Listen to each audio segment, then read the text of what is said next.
The committee spent hours on a resolution to accept the public access easement on the shoreline of the planned Kohala Kai development just north of Kauai High.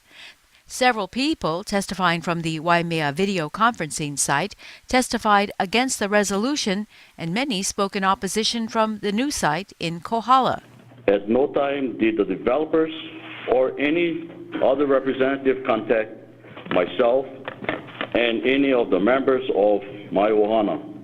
As required by the administrative rules that govern the CIS process, the issue was not necessarily the easement itself, although some in the community say the path is too narrow and too close to the cliff and is not safe. The shoreline access provided by the developers as a fisherman's trail is dangerous and not acceptable in any way. The real sticking point was the old pathway, said to be the Alaloa Trail, part of the historic Kohala Kai.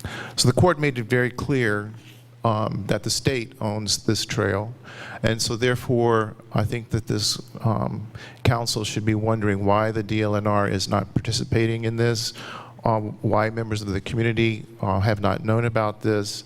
There's numerous documentation documenting the alignment, and so therefore I hope that you will defer this matter and allow it to be dealt with properly. The National Park Service made its presence known at the meeting. Although the alignment has been widened to accommodate different modes of transportation, historic maps show the existing Jeep Road alignment to be the original Alaloa.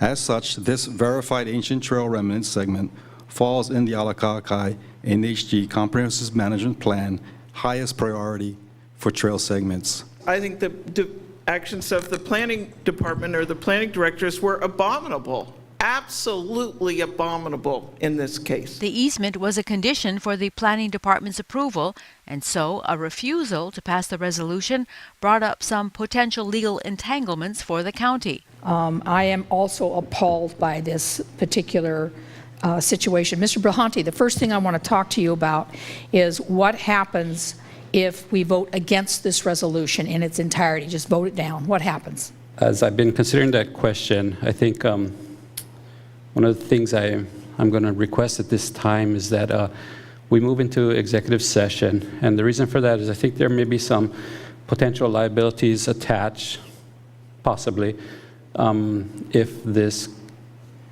the council was to make a determination that they weren't going to accept the dedication as it's being proffered here today. Upon returning from executive session, the council grilled the developers on their intentions toward the old trail. Are you saying that the applicant does not believe that the Alaloa exists, even though that line is on the map?